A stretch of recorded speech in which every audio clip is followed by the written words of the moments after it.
What the city is talking about. The news that impacts you.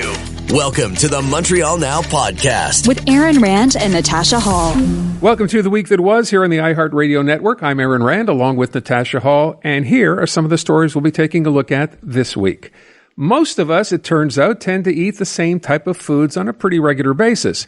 And while the variety may change slightly, our choices remain within a pretty narrow range. Montreal food writer Taras Gresco spent the past few years roaming the globe looking for ancient foods and a way that we might be able to incorporate them into our diet. If you compost at your house or you do some amateur gardening, well, you definitely want to hear this. Because when Paul Farrias composted some pumpkins in their small urban backyard, it turned into a bona fide pumpkin patch with hundreds of pumpkins, even some growing on the roof. This story is sure to put a smile on your face. And one of the largest real estate frauds in American history was settled in court last week, resulting in a landmark settlement of almost $2 billion against a variety of people in that brokerage business. Our legal correspondent, Chris Dimakos, breaks down that settlement and its implications for those who work as real estate agents. But we begin with this. When you're in a heavy news cycle, sometimes you just need to hear about people doing good things and a reminder that it's really never too late to turn your life around. Liane started using drugs and alcohol when she was just 12 years old. She was in and out of jail many times, struggling with addiction until she was 47. Since getting sober, she has dedicated her life to helping others. And her life story might even be a movie one day. Always so good to hear stories of people overcoming great obstacles in life, and all the more so when they then make it their life's mission to help others. So Liane story is exactly one of those. She chronicles it in her book called 7 Times Rise. From a drug user at just 12 years old to doing jail time to getting sober at 47. And now she has opened Liberty House. It's been open for about 2 years now. It supports, it helps provide support and transitional housing for at-risk women here in Montreal who are leaving rehab or jail. Liane joins us now. Nice to see you again, Liane. Thank you so much, Natasha. It's a really pleasure to be here. Thank you for having me today. We met at the first time we met, because we've met a few times. The first time we met was at the Montreal Community Cares Awards, where you were being honored.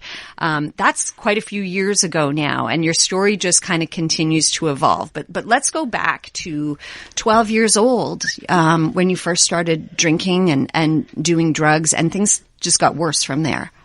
Yeah, I mean, it started gradually, right? I mean, at 12 years old, there's not much, I don't have a lot of money. There's not much I can do, but I believe it started before then, to be honest. I mean, an addictive personality, didn't just appear at 12 years old, but at 12 years old, I started to use substances. So the addiction before that was, wanting more and more and more. And then came the substances, and then it just propelled into bigger substances, needing more of that as well because after a while it gets, it doesn't do the job anymore.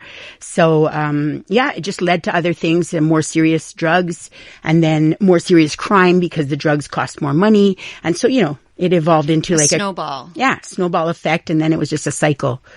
And you were 19 was it night? I mean, you tell me, were you 19 when you realized that you really truly had a problem, that you were a full-on addict?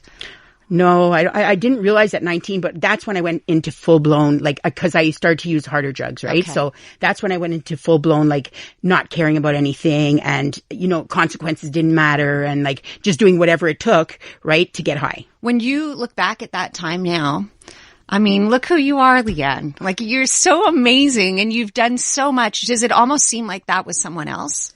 Absolutely, 100%. I mean, just when I just read the book myself, if I have to go through it, we just finished getting it translated into French. So I had to reread and look, and I'm just reading it and I'm like, who is this person? No, it seems unbelievable that I actually did all that stuff. Yeah. How did you start to change that cycle? How did you get yourself off that path? Well, I think it was probably, a couple of different factors that brought it all together. But as, the name of the book kind of sums it up, because it says 7 times rise, right? Which means I tried to get up quite a few times, right? 7 times significantly tried, had a period of abstinence, did something about it. And then, but I kept falling, and I think that, it took a lot of, Yeah, different factors. Like I think I was just there. I like to say that because I can explain from my experience. I can't really talk for the general, people that have substance abuse. It's different for everyone. It's different for everyone. I think for me at that point, at 47 years old, when I got locked up on April 30th of 2014. Yeah.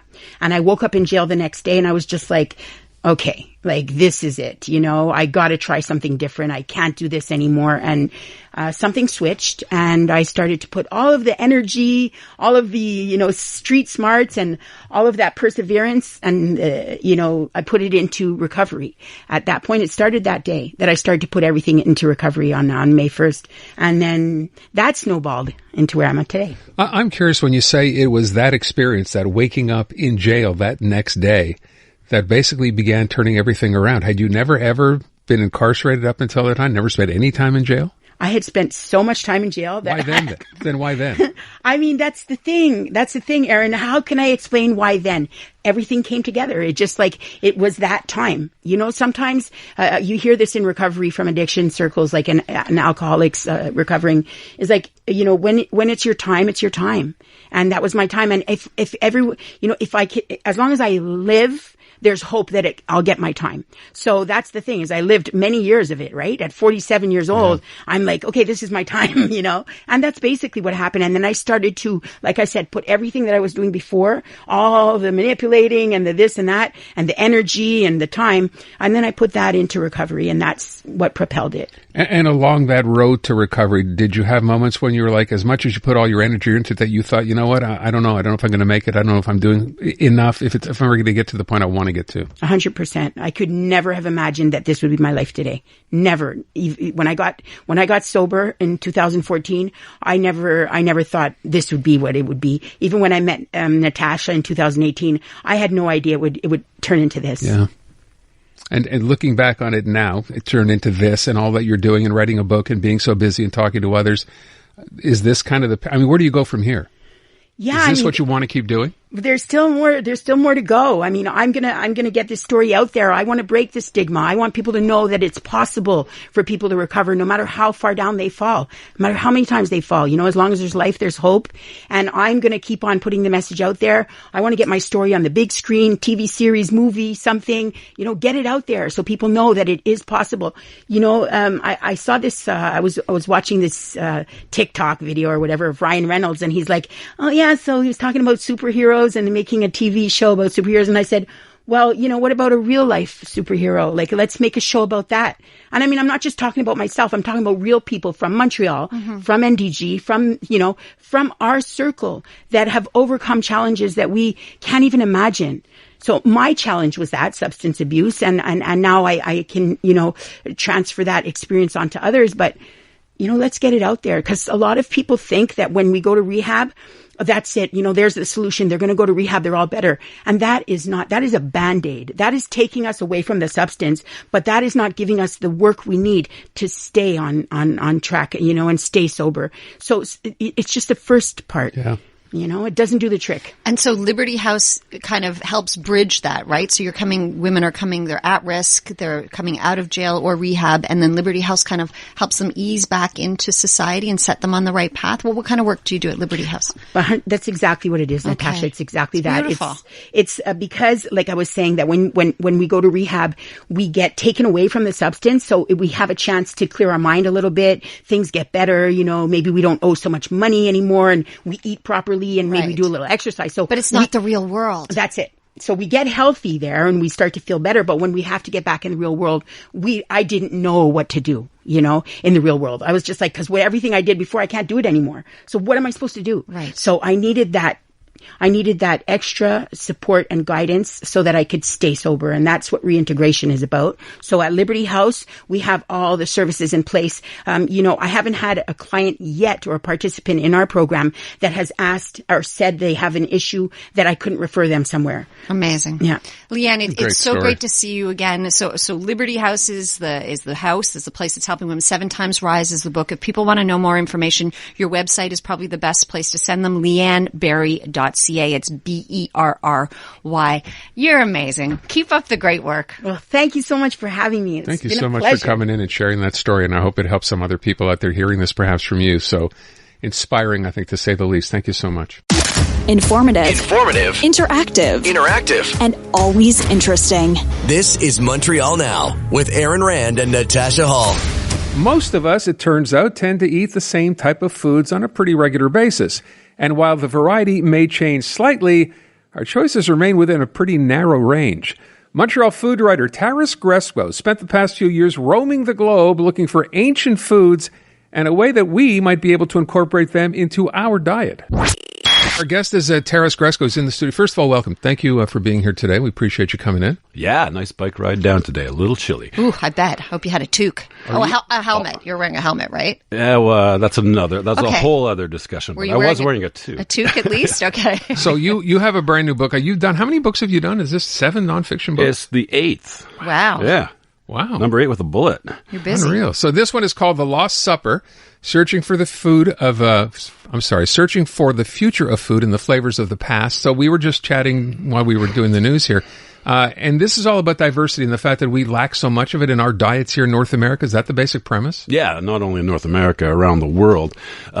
We basically get 60% of our calories from 3 grasses: corn, rice, and wheat, which is fine. There's nothing wrong with them, but a lot of them are genetically modified, scientifically hybridized, and many of our other calories come from things like sunflower oil, that kind of thing, seed oils, and we're adapted to have far more diversity in our diets.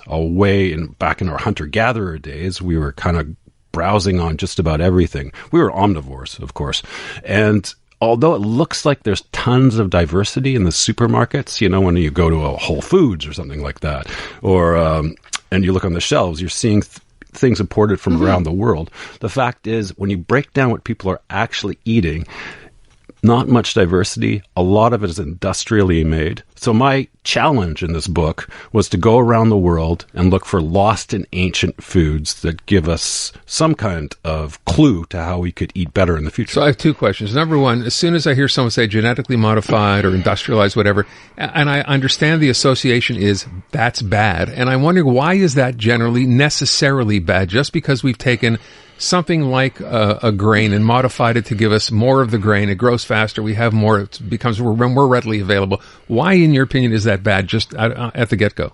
It's not necessarily terribly bad for human health. It's really bad for the health of the soil and agriculture in the long run, because these genetically modified crops, they need tons of irrigation. They succeed because you need tons of pesticides and herbicides. It's a kind of whole sort of industrial complex to keep these things going.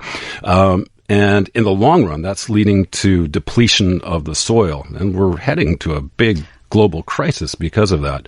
So it's a bigger picture thing. One thing I found about genetically modified foods is that they're not very popular.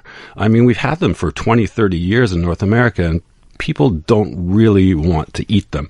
We are getting them in the form of feed that goes to animals, and then we eat the animals. We're getting them kind of in the hidden form in processed foods like sunflower oil, all kinds of seed oils that go into our food. Are seed oils bad?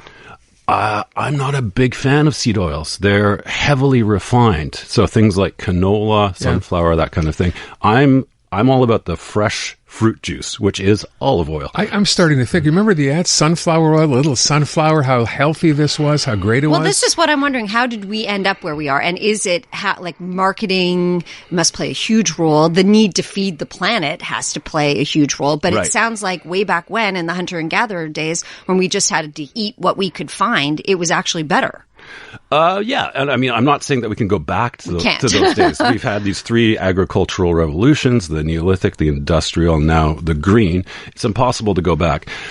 What we should be actually doing for optimal health is looking at what our ancestors, look at your own genetics and see what your people, in my case, it's Ukrainian and Irish, were eating 500 years ago, before the industrialization of food. You'll tend to thrive on that diet. And it's also just so much fun reconnecting with that. I've done that here in Montreal by seeking out artisanal bakers, by seeking out artisanal butchers, the people who produce amazing cheeses from around the province. The the voyage away from industrially made food is really enriching. I've turned my kitchen into this kind of like miniature factory where I'm making my own sourdough, my own kefir, my own kombucha. What comes with that is this real sense of independence, of autonomy. You realize that, we're scared of our food right now. We're obsessed with the health side of it. You're right. But, actually, it's not that complicated. During the pandemic, I had the opportunity to experiment with a lot of these things and to connect with this amazing Montreal's this great food city, to connect with this amazing community of people who are passionate about food and are making great breads, great cheeses, great everything. Great everything, yeah you're right. But see, here's my question again. We're living now, I brought this up a million times, we were living in a convenience society, right? We're all time-starved. We got to get things done in a hurry, so what happens? You go, you buy it, it's just, you heat it up, you eat it. So as wonderful as it sounds to be able to do this, the reality for so many people is they don't have the time. Never mind the inclination, they simply don't have the time to do it. So from a convenience point of view, is there a middle ground here somewhere? I'm not sure if there is. I mean, this was a real process of slowing down for me, and the pandemic helped. I did a lot of the research during the pandemic. Suddenly we were all in our kitchens. Right. Well, I mean, we all had a lot of time back then, but we were still stuffing things into the microwave. Here's the thing. We all dream of like this kind of good life, the Mediterranean life, where families are sitting around tables underneath the olive trees, drinking glasses of wine. And we realize this is what we kind of aspire to, but we don't have the time to ever slow down and get there. And so we just jam things into the microwave because we've got to get to our next appointment.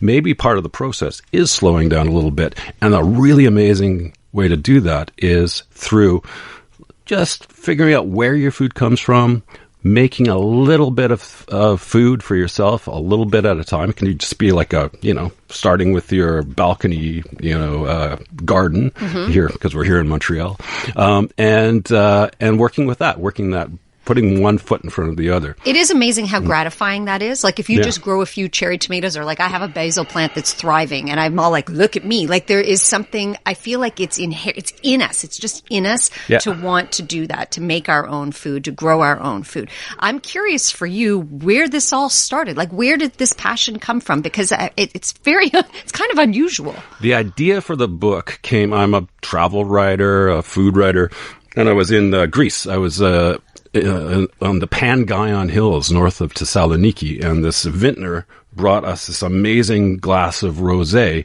and he said it was made from a grape that a almond farmer had found nearby, and he claimed that it was the same kind of wine that was drunk at the time of Homer.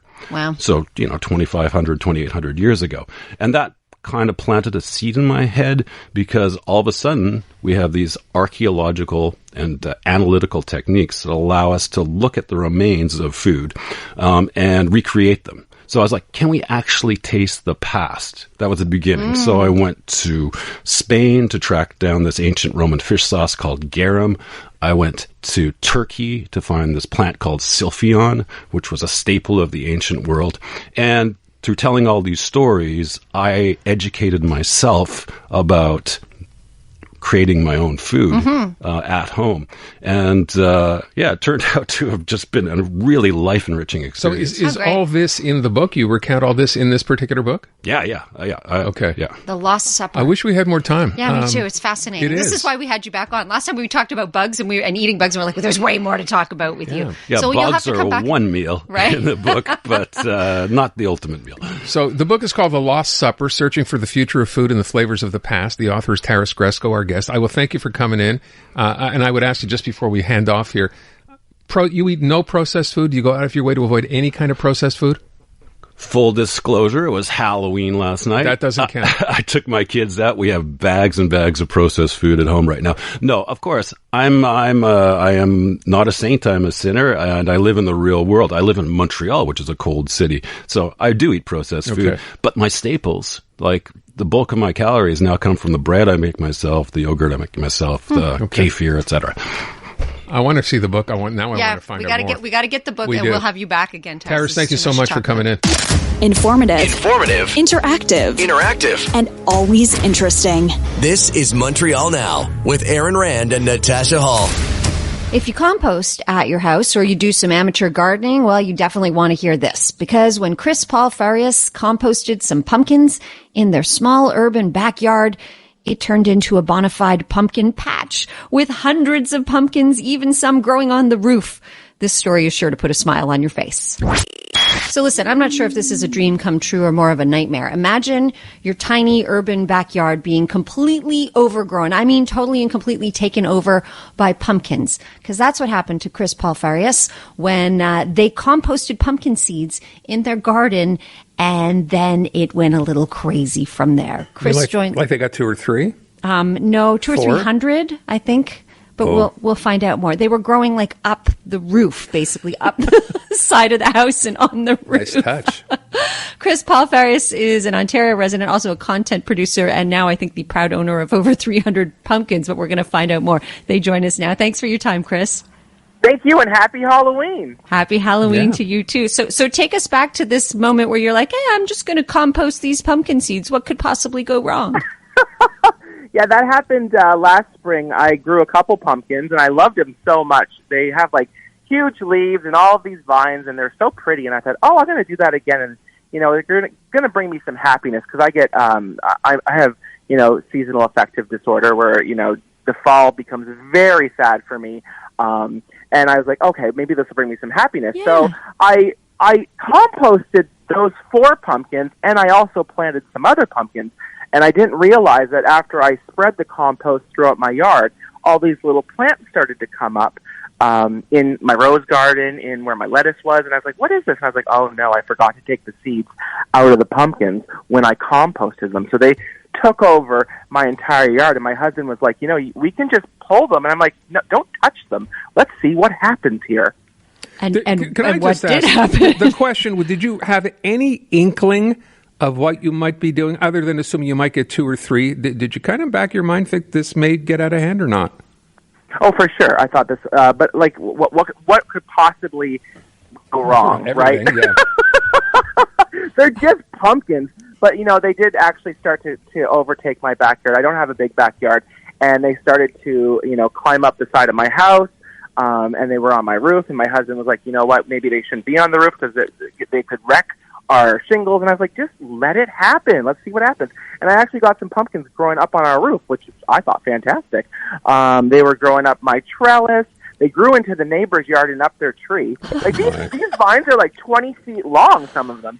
And I had to pull it out. But I told my neighbors, I said, if you find any pumpkins in your yard from my house, you can keep them. And they have a bunch on their front porch right now that came from my house. Goodness. Chris, at any point was this like stressful and unpleasant, or was it just kind of fun the entire time watching this unfold? It was completely fun the entire time. I would wake up every day and there was new growth and something. Like there was one time where I woke up and they have like these little tentacles that come out to help them like support themselves, and they would grow in the craziest places. Like one wrapped around my gate, and I couldn't even get into my yard because it had wrapped around the gate lock.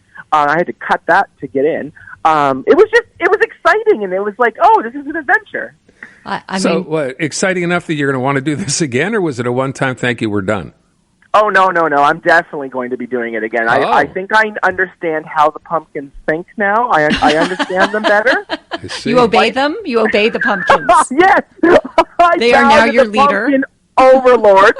And next year, I had so much fun, and I donated all the pumpkins to a not-for-profit daycare center. All the kids got a pumpkin to take home. I read them The Great Pumpkin Charlie Brown, because at my house it's not Halloween unless Charlie Brown's involved. And I want to do it again next year. Maybe I'll get some more. I actually had 300 plants, and of those 300 plants, I got about 167 pumpkins. And maybe I'll get more next year, and we could, give some to the kids and give some to... There's a lot of animal rescues that love pumpkins for their goats and their pigs to eat. So maybe I'll feed the animals too.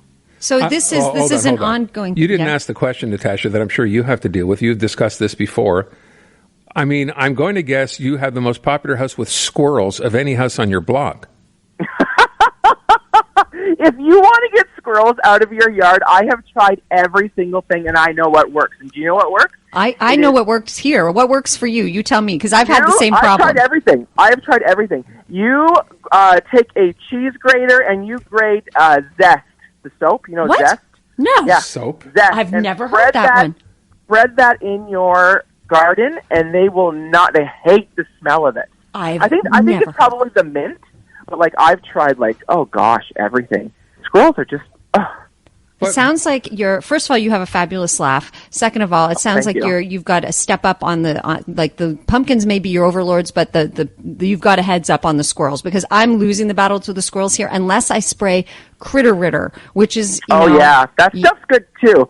You know what else I had was aphids and bugs trying to eat them. And I don't know if you know this, both of you, but you can buy ladybugs at your garden center.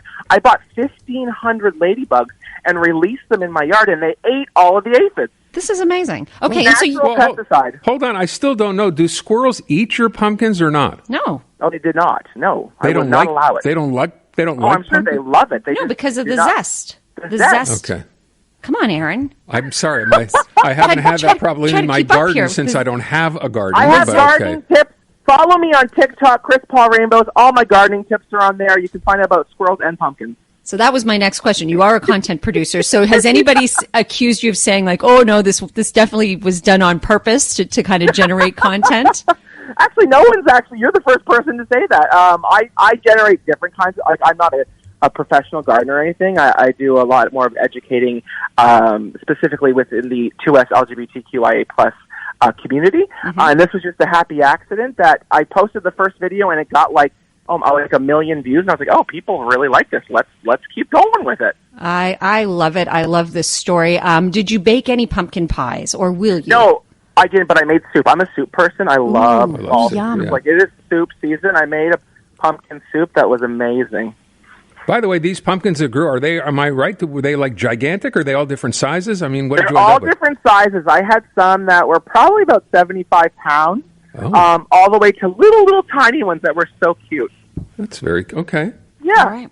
And obviously not very hard to do. Just, they get out of control, you let them go. This was a really good year for that, too, because of all the rain I don't know if you had rain up there, but we had so much rain down here. And if you're going to grow pumpkins, they need a lot of water. So it was good that it rained. I have a weird question, but how much did you pay for all those ladybugs? I think it was $75 for 1,500. Not bad. Okay. And do you see a business opportunity going forward? I love that you donated them and that every kid got to go home with a pumpkin, but are you kind of seeing maybe you could have a little an urban pumpkin stand or something? No, but I am a kids book author, and I'm my agent actually just reached out to me and was like, you have to write a book about this. Oh my gosh. Yeah, that's a good idea. Chris, have you read the book Tokyo Grows a Garden? Because it's like that. I haven't. Okay. I will put it on my list. Thank you very much. That's what happens. Basically, the garden takes over, and that's pretty much what happened in your own backyard. Oh, I love it. Great to meet you. How can people follow you on TikTok again? At Chris Paul Rainbows. At Chris Paul Rainbows. Well, good luck with all that soup making, and I'm glad that you've handed out so many pumpkins, and I'll follow you next year so I can see what happens. Yeah, please, and happy Halloween to both of you. I hope it's fun and safe. Thank you so much. And to you. Yeah. That is Chris Paul Farrias, Ontario resident again. Oodles and oodles of pumpkins in their backyard, and you can follow them on. So it was Chris Paul Rainbows. Did I get that right? Yeah. Do you have an inclination to want to do this after having heard this? I tried to grow pumpkins in my front yard, and I got one sad little pumpkin because the squirrels are evil. So that's why I was like, ooh, maybe. But you do. Everyone learned something today. If you didn't know it, about this idea of taking soap shavings, and that keeps squirrels away. And the ladybugs. I didn't know that. Yeah. Did you know the ladybug stuff? I did not. I'm going to follow Chris for more garden tips. Did you know you could go buy them somewhere? You could buy 1,000 ladybugs someplace? That's exactly what they did. Who knew this? Chris. Who's capturing ladybugs? You can buy them. I didn't know this either, but that's what Chris said. You could buy them at your local garden center, and you release them in your garden, and poof, they take over. I'm just who's gathering up 1,000 of these to sell them? And how long a job does that? How do you get into that kind of a job? You have questions. I do. I don't have answers. Informative. Interactive. And always interesting. This is Montreal Now with Aaron Rand and Natasha Hall. One of the largest real estate frauds in American history was settled in court last week. resulting in a landmark settlement of almost $2 billion against a variety of people in that brokerage business. Our legal correspondent, Chris Dimakos, breaks down that settlement and its implications for those who work as real estate agents. Time to check in with Chris Dimakos. He's our CJAD 800 legal contributor. And Chris, a couple of stories in the news actually right now. Lawsuits, class action lawsuits across Canada and in the U.S. against real estate brokerages for unlawful practices regarding commissions. So I'm sure for anyone who's ever been in a situation where they're buying or selling a property, it's a pretty big chunk of change going to brokers. What's been going on here? What are we seeing? Right. So we have this in Canada as well. We're seeing a whole bunch of class action lawsuits being launched against these real estate brokerages firms, just basically the way the commission structure is set up, how non-negotiable it is, some of the aspects about how you have to give an incentive to the buyer's brokers, and it's paid for by the sellers. So there's different types of claims that are going on in these class action lawsuits, and we're starting to see, mostly south of the border in the U.S., these judgments being rendered. Most recently, a judgment for over close to $2 billion, affecting some of the major players like RE/MAX and Century 21 and Berkshire Hathaway, and all these massive companies got hit with this judgment. Basically, the court's saying, hey, the way it's set up is not fair. You're inflating the price of the sale. You're inflating the commissions. It's not right. Sellers shouldn't bear the burden of having to pay both the commissions for their broker and as well the buyer's broker. And the fact that it's not that negotiable when brokers tell their clients, no, you have to offer a substantial amount to the buyer's brokers or they won't show the property, that's artificially inflating the price of the commission. So people took them to court and they've been winning. All we've seen now is either settlements out of court or verdicts in favor of the plaintiff. So it's going to change the real estate industry, no matter what. That's coming. It's just a question of how and in how much time. So what I'm trying to understand is that this is something that they were getting away with, but that isn't technically illegal. Like, will this change the law going forward?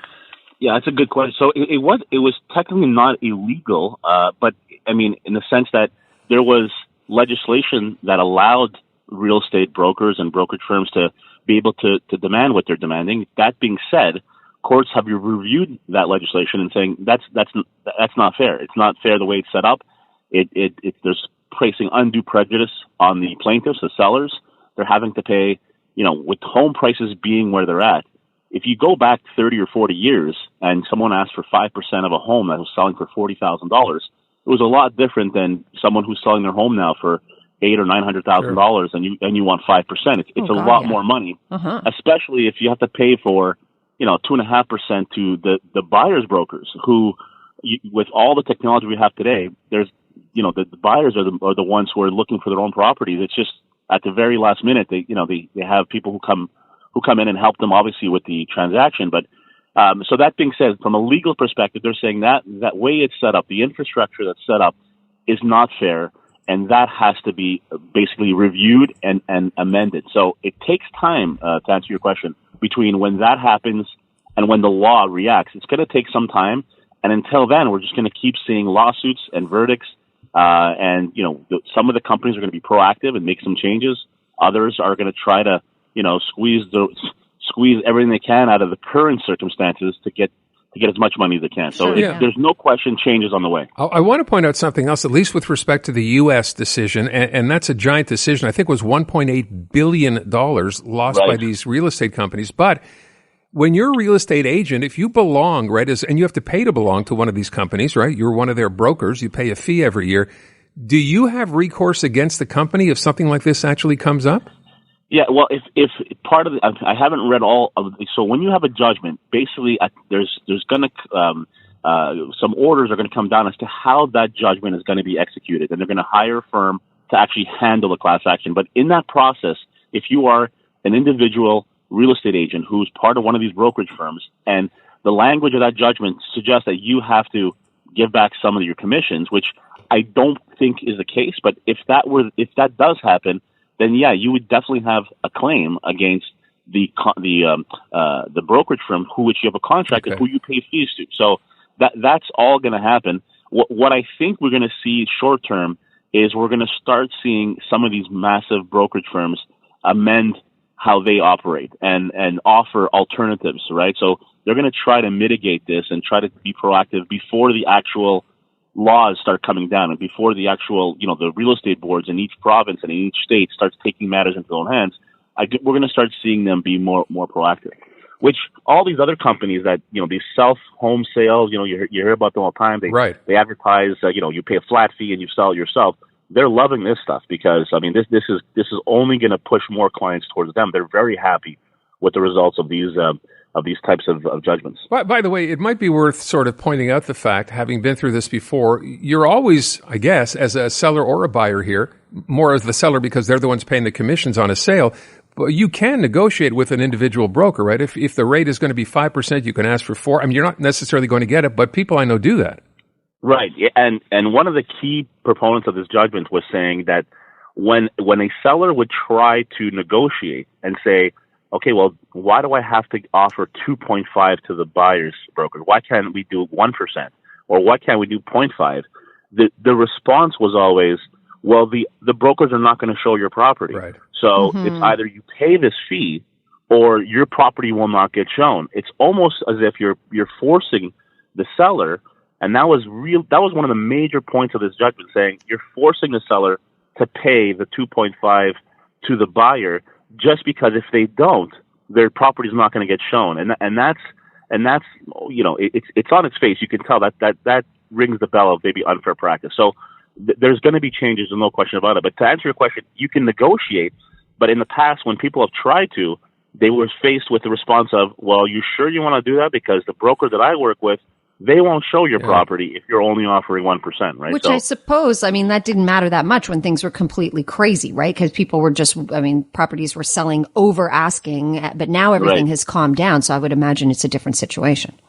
It's a different situation. And again, I'm not a realtor. I review judgments all the time, trying to keep it. We're not only seeing problems in the real estate, so we're seeing a lot of problems now with home insurance. If you look in the United States, so one of the major problems, especially like in Florida, where there's climate issues and hurricanes, apart from commissions, now homeowners are faced with, astronomical home insurance premiums. So there's problems on that front too. So affordability obviously is an issue, and we're probably going to start seeing some of these industries take a hit from class action lawsuits, which is going to correct it down the road. But for right now, if you are looking to buy a home, you're faced with very difficult circumstances in terms of pricing and costs associated with that purchase. You didn't use the word extortion, did you, Chris?